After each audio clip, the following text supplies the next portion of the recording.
Let's continue with the last video of the topic deflation. Deflation की हम meaning देख चुके हैं, कॉजेज देख चुके हैं, इफेक्ट देख चुके हैं. अभी हम उसका नेक्स्ट जो टॉपिक है दैट इज उसके रेमेडीज हमको कवर करना है. रेमेडीज में क्या क्या पॉइंट्स हमको देखना है. तो सबसे पहले रेमेडीज समझने के पहले हमको ये देखना पड़ेगा कि डिफ्लेशन होता क्या है. रेमेडीज मतलब सॉल्यूशन, क्योंकि हमने देखा कि डिफ्लेशन एक बहुत ही बुरी कंडीशन है. आप बोलोगे कि सर प्राइस लेवल कम है, हर चीज़ सस्ती मिल रही है तो बुरी कैसी है. लेकिन डिफ्लेशन जो है ये बहुत ही डेंजरस सिचुएशन होती है, क्योंकि इसमें बिजनेस कम्युनिटी को नुकसान होता है, फैक्ट्रियाँ बंद पड़ जाती है, कंपनियाँ बंद पड़ रही है. तो ऐसे कंडीशन में जो बेरोजगारी है वो बहुत बढ़ जाएगी. तो लोगों को रोजगार ही नहीं मिल रहा है, सो ऐसी कंडीशन बहुत ही डेंजरस साबित हो सकती है. तो इसलिए इसको ठीक कैसे किया जाए, उसका सोल्यूशन क्या है, वो हम पढ़ेंगे रेमेडीज में कि डिफ्लेशन को कैसे हम ठीक कर सकते हैं. अब ये समझने के लिए हमको ये देखना पड़ेगा कि डिफ्लेशन में होता क्या है, एग्जैक्टली डिफ्लेशन में प्रॉब्लम क्या है, कि जिसकी वजह से प्राइस लेवल नॉर्मल से बहुत कम हो जाती है. तो इसके पीछे का कारण हमने देखा था कि मनी सप्लाई, ये मनी सप्लाई आवश्यकता से कम होता है. ये एक मेन रीजन है जिस रीजन की वजह से डिफ्लेशन होता है. सो सॉल्यूशन में हमको क्या करना पड़ेगा, ये मनी सप्लाई को बढ़ाने की कोशिश करना पड़ेगा. मतलब लोगों की इनकम, मार्केट में जो लोन क्रेडिट बढ़ रहा है उसको बढ़ाने की कोशिश अगर गवर्नमेंट करती है तो डिफ्लेशन को कुछ हद तक हम कंट्रोल कर सकते हैं. तो जितने भी हम रेमेडीज देखेंगे वो रेमेडीज का टारगेट यही रहेगा कि किस प्रकार से हम मनी के सप्लाई को, मतलब लोगों की इनकम लेवल को बढ़ाएं. क्योंकि लोगों की इनकम बढ़ गई तो उनके पास परचेसिंग पावर बढ़ जाएगी.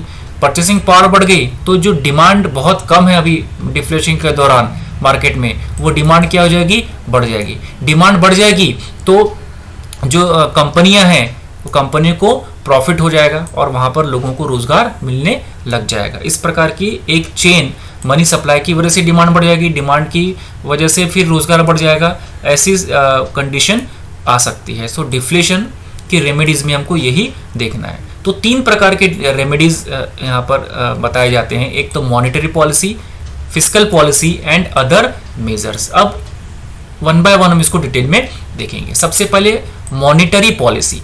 मॉनेटरी पॉलिसी की मीनिंग क्या है कि गवर्नमेंट की मनी के सप्लाई या क्रेडिट के सप्लाई, मनी और क्रेडिट, जब भी हम मनी शब्द इस्तेमाल करते हैं इकोनॉमिक्स में तो उस मनी में करेंसी आ जाता है, लोगों की इनकम और क्रेडिट, मतलब जो बैंकें लोन बांट रही है वो सब को कलेक्टिवली हम मनी सप्लाई कहते हैं. तो मनी के सप्लाई को रेगुलेट करने के लिए जो पॉलिसी होती है उस पॉलिसी को कहते हैं मॉनेटरी पॉलिसी. जैसे आपने एक नाम सुना होगा credit policy. Credit policy is one of the monetary policy. अब क्रेडिट पॉलिसी में आपने देखा होगा कि रेट ऑफ इंटरेस्ट को कम कर दिया जाता है, बढ़ा दिया जाता है आवश्यकता के अनुसार. So monetary policy is nothing but a policy which regulate money supply. Money के सप्लाई को आवश्यकता के अनुसार बढ़ाने की कोशिश या कम करने की कोशिश मॉनेटरी पॉलिसी में की जाती है. अब डिफ्लेशन में मनी का सप्लाई क्या है, डिफ्लेशन के दौरान मनी का जो सप्लाई है वो सप्लाई क्या है, कम है. तो उसकी रेमेडी क्या होगी, सप्लाई, मनी के सप्लाई को बढ़ाना. अब मनी के सप्लाई को बढ़ाने के लिए मॉनेटरी पॉलिसी में कुछ टूल्स होते हैं जिसके माध्यम से मनी के सप्लाई को बढ़ाने की कोशिश गवर्नमेंट करती है. अब कैसे करती है, for example decrease in bank rate. अब ये जो मॉनेटरी पॉलिसी हम डिटेल में हमको यूनिट नंबर 3 में पढ़ना ही है, लेकिन फिर भी हम देख लेते हैं कि मनी के सप्लाई में हमको यहाँ पर क्या करती है गवर्नमेंट डिफ्लेशन को कंट्रोल करने के लिए. Decrease in bank rate. तो सबसे पहले ये देख लेते हैं कि बैंक रेट होता क्या है. बैंक रेट वो रेट होता है जिस रेट पर आरबीआई जो अलग अलग कमर्शियल बैंक्स हैं जो प्रॉफिट कमाने के लिए जो बैंकिंग बिजनेस करते हैं, that banks are called as commercial bank. So RBI जिस रेट पर कमर्शियल बैंकों को लोन देती है और वही अमाउंट ये कमर्शियल बैंक पब्लिक को लोन देती है, क्योंकि कमर्शियल बैंक के पास खुद के पैसे नहीं रहते. कमर्शियल बैंक के पास 2 ही मेन सोर्स होते हैं, एक तो लोगों से डिपॉजिट एक्सेप्ट करती है या कमर्शियल बैंक से आरबीआई से कमर्शियल बैंक लोन लेती है.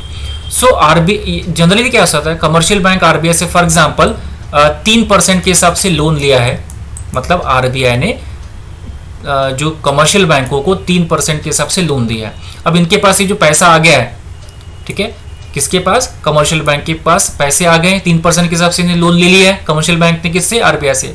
अब इसी रेट पर कमर्शियल बैंक अपना कुछ प्रॉफिट ऐड करती है। फॉर एग्जांपल उन्होंने 4% प्रॉफिट ऐड किया उसमें, और जनरल पब्लिक को 7% के हिसाब से लोन बांट देते हैं। मतलब आम पब्लिक को 7% से मिल रहा है, और कमर्शियल बैंकों ने यही पैसा किससे लिया, आरबीआई से, 3% के हिसाब से, 4% इनका प्रॉफिट होता है। ये नॉर्मल कमर्शियल बैंक का ऑपरेटिंग स्टाइल होता है।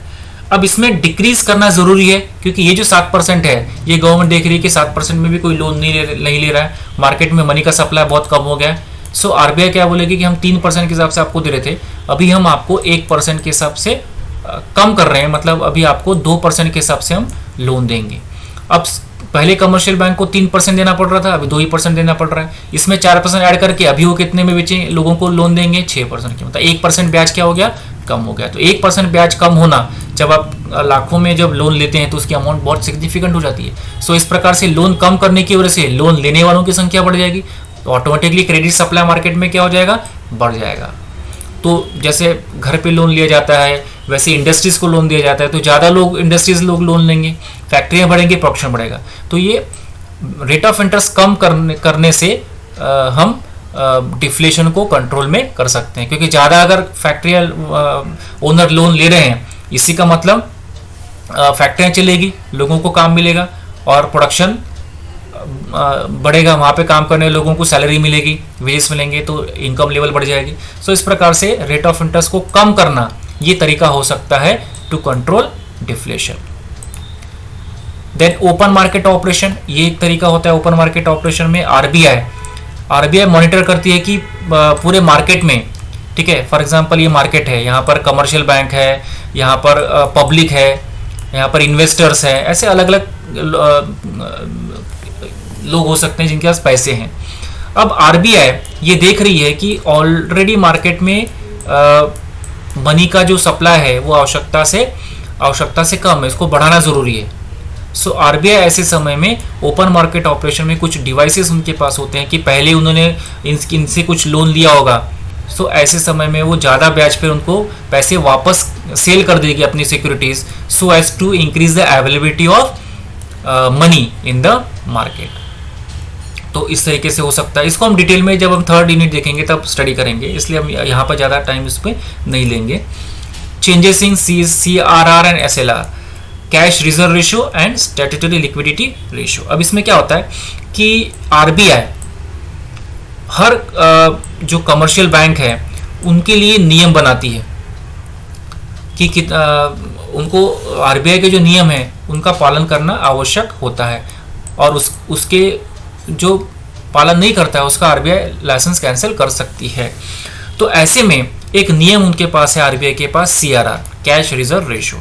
मतलब क्या कि कमर्शियल बैंक अगर कुछ डिपॉजिट ले रही है लोगों से, तो उसका कुछ परसेंटेज आरबीआई के पास एज डिपॉजिट रखना ज़रूरी होता है। जैसे फॉर एग्जांपल कमर्शियल बैंकों के पास 100 रुपये डिपॉजिट आया और आरबीआई ने नियम बना के रखा कि भाई आपको 5% पहले हमारे पास CRR रखना पड़ेगा, और उसके बाद कितने बचेंगे इसके पास, 95 रुपीज़। और ये 95 रुपीज़ कमर्शियल बैंक क्या करेंगे, लोगों के लोन के तौर पर देंगे, क्योंकि कमर्शियल बैंकों को लोगों को लोन देना ज़रूरी है, क्योंकि उनसे ज़्यादा ब्याज वसूल करेंगे, और एफडी होल्डर को उसमें से कुछ देंगे, जो रिमेनिंग रहेगा वो कमर्शियल बैंक का प्रॉफिट रहेगा। नॉर्मली लोन पे जो ब्याज होता है वो ज़्यादा होता है और एफडी पे कम होता है। इसीलिए होता है कि फॉर एग्जांपल कि लोन बढ़ रहा है 8% के हिसाब से और एफडी पे ब्याज फॉर एग्जांपल 6% है, तो 2% क्या रहता है, इस कमर्शियल बैंक का प्रॉफिट होता है। अब ऐसे में अगर CRR कितना रहेगा ये आरबीआई डिसाइड करती है। फॉर एग्जांपल यहाँ पर 5% था, इसलिए 95 रुपीज़ ही लोगों में बटा। तो अगर आरबीआई को लग रहा है कि मार्केट में क्रेडिट का सप्लाई इंक्रीज होना चाहिए, सो ऐसे केस में आरबीआई क्या करेगी कि जो CRR है वो CRR क्या को कम कर सकती है। जैसे 5% था तो उसको फॉर एग्जांपल बोलेगी कि 2% है CRR। मतलब अभी कमर्शियल बैंक को क्या करना पड़ेगा, 100 में से 2 रुपये ही रखना पड़ेगा, और बाकी के 98 रुपीज़ ये लोगों को लोन के तौर पर बांट सकते हैं। पहले कितने बढ़ रहे थे 95, अभी कितने बढ़ रहे हैं 98, मतलब लोन की अमाउंट मार्केट में क्या हो सकती है, बढ़ सकती है, मनी का सप्लाई मार्केट में बढ़ सकता है और उसकी वजह से लोगों की इनकम बढ़ सकती है, परचेसिंग पावर बढ़ सकती है और इस प्रकार से हम डिफ्लेशन को कंट्रोल कर सकते हैं। सो CRR एंड SLR भी एक CRR एक तरीका हो गया। SLR मतलब स्टैट्यूटरी लिक्विडिटी रेशियो। इसमें ये भी एक नियम है कि RBI डिसाइड करती है कि कमर्शियल बैंक जो है वो अपने डिपॉजिट्स का कितना उनके पास कैश में अवेलेबल होना चाहिए मनी। वो जितना ज़्यादा अमाउंट रहेगी उतना वो इन्वेस्ट नहीं कर सकते, उतना उनका ये हो जाएगा। तो ऐसे में अगर CRR को RBI बोलती है कि भाई मार्केट में मनी का सप्लाई कम हो रहा है, तो आपको CRR जो है ये कम रखना है और ज़्यादा लोन मार्केट में बांटना है, ठीक है। तो CRR को कम करना, SLR को कम करना, ये भी तरीका हो सकता है डिफ्लेशन को कंट्रोल करने का। देन सिलेक्टिव मेजर्स, RBI जो है कुछ सिलेक्टिव मेजर कर सकती है कि पर्टिकुलर एरिया में ज़्यादा लोन बांटने के लिए उस पर इंसेंटिव देना, ब्याज कम रखना या ज़्यादा फैसिलिटीज देना, so as to increase the money supply. So monetary policy में कुछ ऐसे टूल्स हैं कि ये जो टूल्स हमने देखे एक तरीके हैं जिससे गवर्नमेंट क्या चाहती है, मनी के सप्लाई को बढ़ाना, मतलब लोन ज़्यादा बढ़ना चाहिए। सो इसको हम ज़्यादा डिटेल में थर्ड यूनिट पे देखने ही वाले हैं, इसलिए हम यहाँ पर ज़्यादा इसमें टाइम नहीं लेंगे। सो रफली इतना ही ध्यान रखना है कि मॉनेटरी पॉलिसी मतलब क्या, कि गवर्नमेंट की ऐसी पॉलिसी जिसमें गवर्नमेंट मनी के सप्लाई को कम या ज़्यादा कर सकती है, रेगुलेट कर सकती है। और डिफ्लेशन के दौरान मनी के सप्लाई को बढ़ाने की कोशिश होती है, क्योंकि मनी का सप्लाई कम होना ये एक मेन सबसे कारण है डिफ्लेशन के पीछे। तो इसको मनी के सप्लाई को बढ़ाने की कोशिश की जाती है डिफ्लेशन के दौरान। देन दूसरा तरीका है डिफ्लेशन को ठीक करने का रेमेडीज में, that is fiscal policy. Fiscal policy is nothing but budget. Government का जो बजट होता है उसी को हम क्या कहते हैं, फिस्कल पॉलिसी। अब ये फिस्कल पॉलिसी में और दो ही मेन एंगल से हमको सोचना है। एक तो गवर्नमेंट के पास कितने पैसे आ रहे हैं टैक्स के फॉर्म में, जिसको हम रेवेन्यू कहते हैं, और गवर्नमेंट कहाँ पर कितना पैसे खर्च कर रही है, ठीक है। जब भी हम बजट बोलते हैं तो बजट में यही दो रहती है कि गवर्नमेंट ने कितने टैक्स लगाए, और टैक्स जो हमारा खर्चा है वो गवर्नमेंट की इनकम है जिसको हम रेवेन्यू कहते हैं, और वो आए हुए पैसे ही लोगों पर खर्च किए जाते हैं, और इसी का जो लेखा जोखा डिटेल रहता है उसी को हम बजट कहते हैं, उसी को हम फिस्कल पॉलिसी कहते हैं। तो यहाँ पर डिफ्लेशन में फिस्कल पॉलिसी में भी कुछ ऐसे अरेंजमेंट किए जाते हैं, चेंजेस किए जाते हैं, so as to increase the money supply. सबसे पहले डिक्रीज इन टैक्स। जितने भी इनडायरेक्ट टैक्सेस रहते हैं, जैसे GST हो गया, इनडायरेक्ट टैक्स है, GST बढ़ने से क्या हो जाएगा, गुड्स की प्राइस बढ़ जाएंगी। गुड्स की प्राइस अगर बहुत बढ़ गई तो उसकी डिमांड कम होने के चांसेस रहते हैं। सो टैक्सेस कम करना, so as to reduce the prices of the goods, ये भी एक तरीका हो सकता है टू कंट्रोल डिफ्लेशन। वैसे कॉर्पोरेट टैक्स, कंपनियों पे जो टैक्स लगता है वो अगर गवर्नमेंट कम करती है तो कंपनियों के पास ज़्यादा पैसे बचेंगे, वो पैसे फिर से वो इन्वेस्ट कर सकती है। सो ये भी एक तरीका हो सकता है to control deflation. Then increase in public expenditure. Public expenditure की मीनिंग हमने इन्फ्लेशन के दौरान भी देखा था। Public expenditure is the expenditure by the government for the security and welfare of the people. Government लोगों के सिक्योरिटी के लिए या लोगों की भलाई के लिए जो भी खर्च करती है, चाहे वो डिफेंस में हो, चाहे रोड बनाना हो, चाहे इंफ्रास्ट्रक्चर हो, जो भी गवर्नमेंट लोगों की भलाई के लिए जो खर्च करती है, that expenditure is called as public expenditure. अब ये पब्लिक एक्सपेंडिचर को बढ़ा सकती है गवर्नमेंट, फॉर एग्जाम्पल रोड बनाना है। अब ऐसे अगर प्रोजेक्ट लेती है या मनरेगा, अलग अलग गवर्नमेंट के प्रोजेक्ट्स चलते हैं, इरिगेशन के हो सकते हैं, एग्रीकल्चर के हो सकते हैं, अर्बन डेवलपमेंट के हो सकते हैं, रोड कंस्ट्रक्शन के हो सकते हैं। सो ऐसे अगर गवर्नमेंट प्रोजेक्ट्स लेती है तो इनडायरेक्टली इससे क्या होगा, जैसे फॉर एग्जांपल रोड बनाने का बहुत बड़ा प्रोजेक्ट है, तो रोड बनाने के लिए जो भी सीमेंट लगता है उसकी डिमांड बढ़ जाएगी, कंक्रीट की डिमांड, लोहे की डिमांड बढ़ जाएगी, ठीक है। और लोगों को काम भी मिलेगा, मतलब लोगों की इनकम भी बढ़ जाएगी, मतलब वस्तुओं की जो डिमांड है वो भी बढ़ जाएगी, और जो लोग काम कर रहे हैं उनकी इनकम भी बढ़ जाएगी। और ये दोनों एक रेमेडी हो सकता है डिफ्लेशन में, क्योंकि डिफ्लेशन में चीज़ों की डिमांड कम होती है और तो डिमांड हम बढ़ा सकते हैं पब्लिक एक्सपेंडिचर बढ़ा के। सो गवर्नमेंट पब्लिक एक्सपेंडिचर को इंक्रीज कर सकती है to control deflation. Then repayment of old debt. गवर्नमेंट जब लोगों से उधार लेती है, अब गवर्नमेंट कैसे उधार लेती है लोगों से, जैसे फॉर एग्जांपल लोग जो इन्वेस्ट करते हैं, जैसे फॉर एग्जांपल किसान विकास पत्र या पोस्ट ऑफिस या अलग अलग आरबीआई के बॉन्ड्स हो सकते हैं या ट्रेजरी बिल हो सकता है शॉर्ट टर्म इन्वेस्टमेंट का। सो मेरे लिए जो इन्वेस्टमेंट है इंडिविजुअल के लिए वो गवर्नमेंट के लिए लोन होता है। जैसे फॉर एग्जांपल कि मैंने किसान विकास पत्र खरीदा 5 लाख रुपए का, अब वो मेरे लिए इन्वेस्टमेंट है, मुझे 5 साल 6 साल के बाद वो पैसे विथ इंटरेस्ट मिल जाएंगे।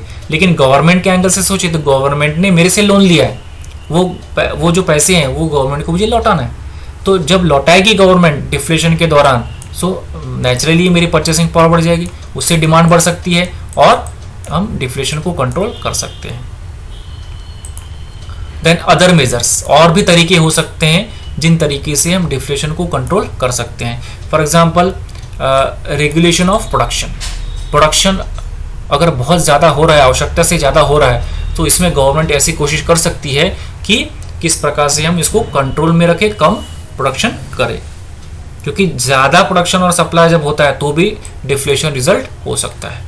देन इंक्रीज इन एक्सपोर्ट मतलब क्या, हमारे देश से दूसरे फॉरेन कंट्री में गुड्स को बेचना या सर्विसेज को बेचना, उसको हम क्या कहते हैं, एक्सपोर्ट। तो अगर हम डिफ्लेशन के दौरान अगर फॉर एग्जांपल मार्केट में बहुत ज़्यादा गुड्स का सप्लाई बढ़ गया, ठीक है, गुड्स का सप्लाई बहुत बढ़ गया और इस दौरान उस वजह से हमारे देश में प्राइस लेवल बहुत कम हो रही है, क्योंकि हमने देखा कि कोई भी गुड्स अगर मार्केट में आवश्यकता से ज़्यादा सप्लाई हो जाता है तो प्राइस बहुत कम हो जाती है। सो गवर्नमेंट ऐसे समय क्या कर सकती है, वो जो पर्टिकुलर कमोडिटी है उसको बाहर एक्सपोर्ट कर सकती है, मतलब यहाँ पे जो गुड्स अवेलेबल है वो नॉर्मल रेंज में आ जाएगा और प्राइस को हम कंट्रोल में कर सकते हैं। सो गुड्स का एक्सपोर्ट बढ़ाना या इंपोर्ट को कम रखना, क्योंकि हमने देखा था कि अननेसेसरी अगर आप ज़्यादा इंपोर्ट करेंगे, इंपोर्ट ज़्यादा करने से भी डिफ्लेशन हो सकता है, क्योंकि इंपोर्ट ज़्यादा हो रहा है मतलब गुड्स की अवेलेबिलिटी हमारे होम कंट्री में क्या हो जाएगी, बढ़ जाएगी। तो इस दौरान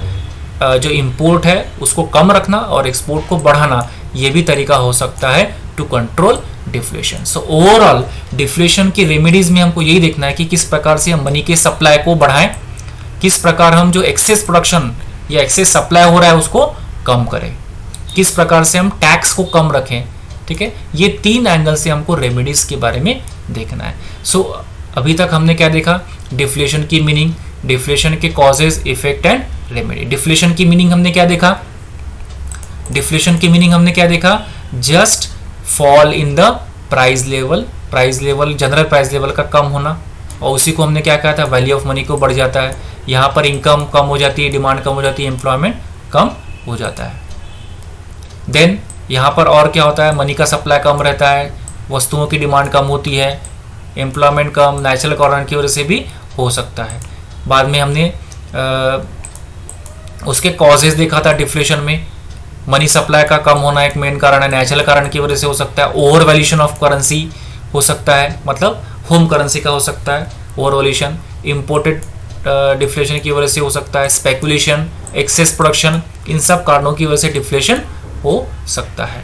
बाद में हमने क्या देखा, इम्पैक्ट कैसा होता है डिफ्लेशन का, बिजनेस कम्युनिटी पे बुरा असर होता है, डेटर पर बुरा असर होता है, क्रेडिटर को फायदा होता है, अनएम्प्लॉयमेंट बढ़ सकता है डिफ्लेशन की वजह से, इन्वेस्टर फिक्स जो रिटर्न वाले को फायदा होगा, फ्लक्चुएटिंग वाले को नुकसान होगा, कंज्यूमर को फायदा होगा, इकोनॉमिक डेवलपमेंट पर बुरा असर होता है, प्रोडक्शन पर बुरा असर होता है डिफ्लेशन का।